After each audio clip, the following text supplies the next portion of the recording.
Hi everyone, Shannon here from the Nomad Apothecary, back with another herbal blurb for you. Today we are going to learn all about peppermint. This is a fantastic herb for your digestive system. So the Latin binomial is Mentha piperita, and the parts that we use are the aerial parts, which if you remember from previous videos are the leaves and the flowers. Typically in peppermint we use the leaves the most. So what active constituents are there in peppermint that we are looking for to use and help with different health conditions? The first one is volatile oils, which is menthol, phenolic acids, tannins, and flavonoids. So quite a few here. If you remember, tannins are used to help dry things up, and so because of that, peppermint is a very good herb to use for like nausea, vomiting, diarrhea, things where your GI system is very out of whack and has too much moisture. So we want to take some of that moisture out.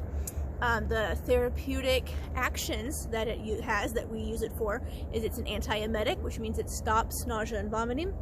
It is a carminative, which if you remember from previous videos is a herb that is used to decrease gas in the digestive system. It is a digestive, which means that it helps speed up digestion if you have a slower digestion, or it helps kind of calm it down if it's a little fast. It's kind of adaptive in that way.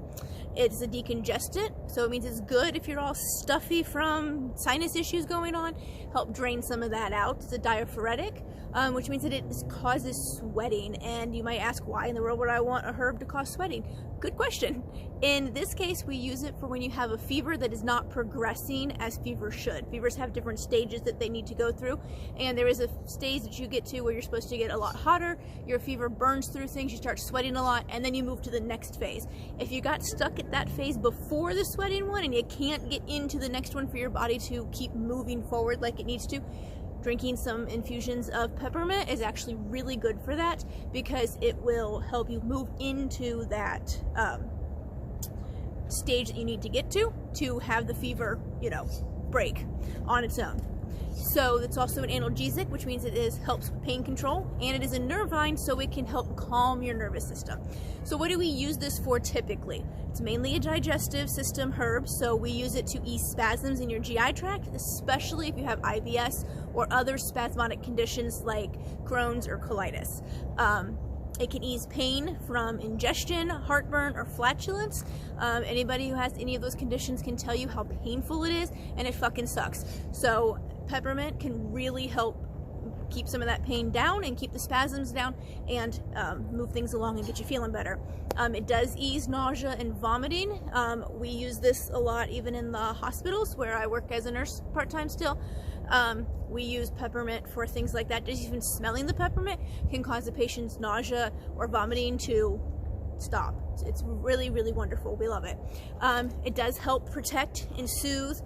It helps protect, soothe, and encourage the repair of your GI tract, and that is secondary to the tannin action and the anti-inflammatory actions that it has as well. So if you've had like a bout of some severe diarrhea, or you've had some kind of like intestinal infection, drinking some peppermint tea afterwards is really good to help kind of your body heal whatever was going on in your intestines.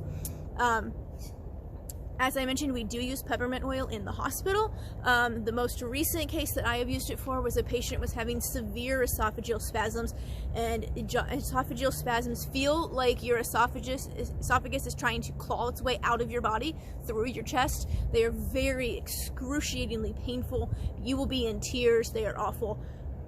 Called the doctor, explained to him what was happening.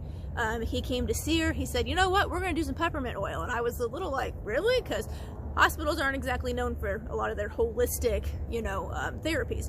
And he said, yeah, it works great. So we got some peppermint oil, we mixed it with a little bit of water and had the patient drink it. And within a minute of drinking that, spasms were gone.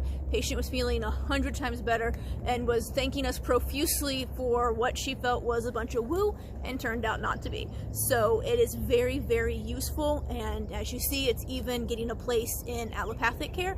So it's definitely a well-rounded herb that is good to keep in your dispensary.